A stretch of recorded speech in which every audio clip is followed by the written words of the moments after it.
Hello, ladies and gentlemen, boys and girls, people of all ages, sexualities, and identities, and welcome back to another Doctor Who review. And today's Doctor Who review is none other than about the Rani. So, who is the Rani to all the new Who viewers who haven't seen classic Who? Well, the Rani is a devious Time Lord scientist from the planet Gallifrey who is rather like the Master, but maybe even worse. Now, the Rani back in the day had two stories. The 1985 story, The Mark of the Rani, which is her first introduction, and her second story, which is Time and the Rani, which is a 1987 story. Now, Kate O'Mara played the Rani in both versions of this story, and that is what this review is going to be about. Kate O'Mara. So let's start with the Mark of the Rani. The Doctor and Perry are walking around an old English village when all of a sudden they come across a young man who seems to be being attacked by a bunch of workers who have come back from the bathhouse. He doesn't know why they're acting the way they are. After all, they have always been the cheeriest souls in the village, so for now them to turn savage, to even raise their fist to another man, is the most strangest occurrence yet. When the Doctor inquires where this man was going, he finds out that he was heading for George Stephenson. Now this becomes a bit of a history lesson for everyone, as George Stephenson is one of the first founding fathers of the steam engine. He also goes on to invent many other contraptions to do with modern engineering. After sticking his nose in for long enough, the Doctor eventually bumps into the Rani, who has been disguising herself as an old woman to lure young men into a bathroom, gas them, and take a sample from their brains. But it turns out that the Rani's not the only one in that century. Of course, the Doctor's old nemesis is also back, the Master, and he, in himself, is there for a very, very similar reason to the Rani. He wants to interrupt history. Rather than experiment on people, the Master is actually there just to interrupt George Stephenson's part in the timeline, in order to try and avert history from happening the way it canonically would have done. After escaping the clutches of the Rani and the Master, and tinkering with the Rani's TARDIS, the Doctor eventually bumps back into the Master and the Rani. Whilst looking for Perry, Perry gets stuck within a minefield full of devices that turn people into plants, and it turns out that old Tommy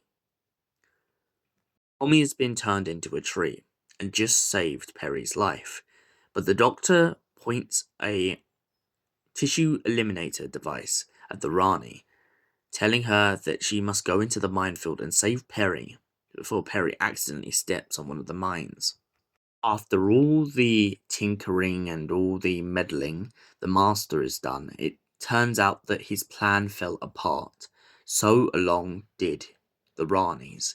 With both of their plans falling apart, the pair decide to try and leave the century that they are both currently in.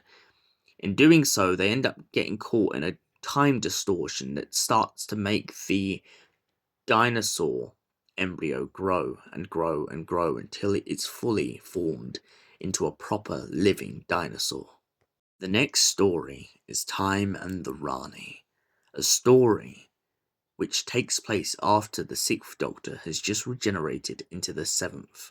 After being removed from his TARDIS, the 7th Doctor finds himself in the presence of the Rani and starts to question exactly what she's been up to. He begins to ramble on as his new regeneration starts to take place. His memories are slightly at an alter, but he still remembers exactly who the Rani is. Well, that's up until he has a fit, and then she decides to sort of play with his memory with a drug, which causes him to believe she's someone else. To add salt to the wound, the Rani even dresses up as his current companion Mel in order to get him on her side. She points out that they were working on a device, but not exactly what device, and then they end up essentially working on it together as the Doctor believes it to be his device.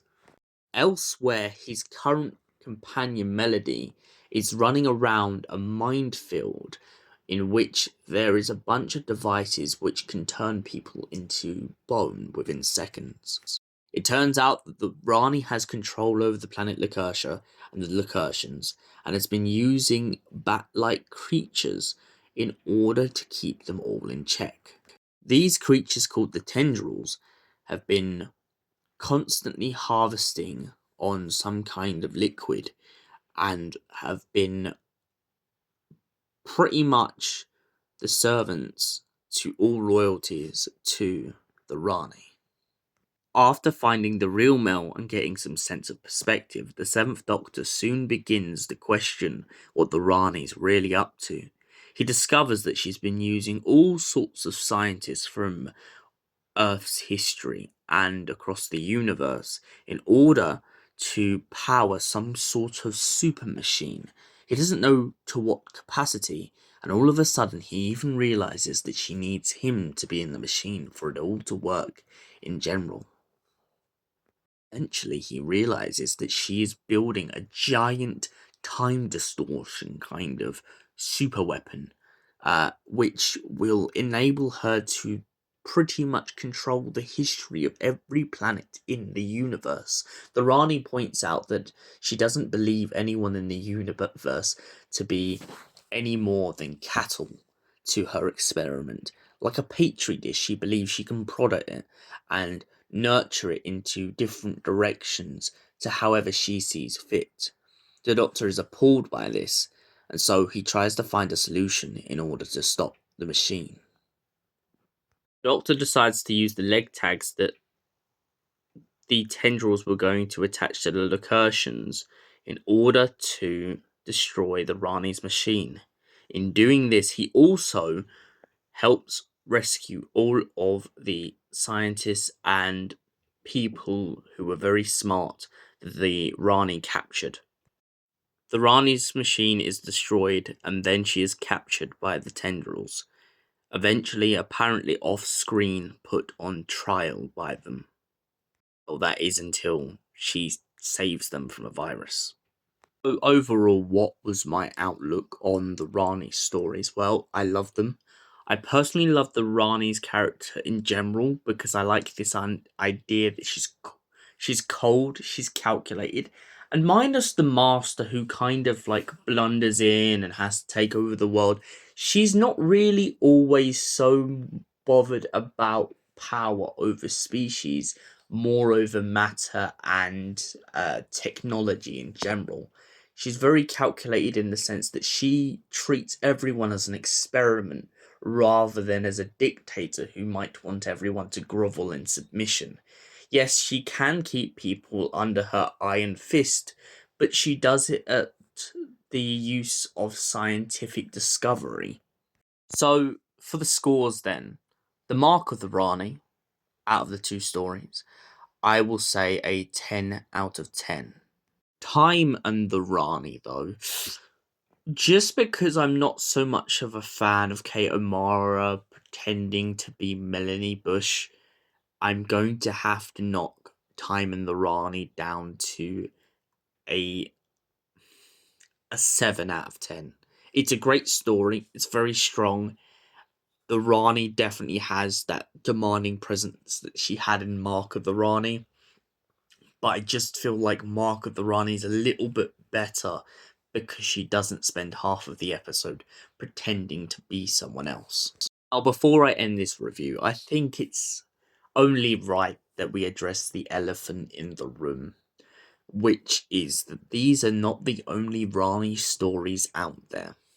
There are dimensions in time, which is up to you whether you consider it canon. It's kind of a crossover between Doctor Who and EastEnders.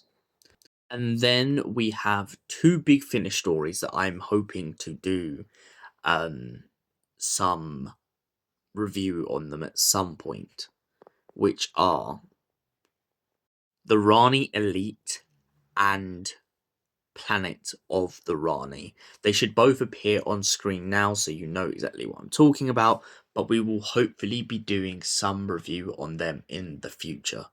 Thank you for watching. We will see you in the next Doctor Who review. Until then, stay beautiful, stay wonderful, you beautiful Whovians, and we will see you very soon. Goodbye, and Alonzi.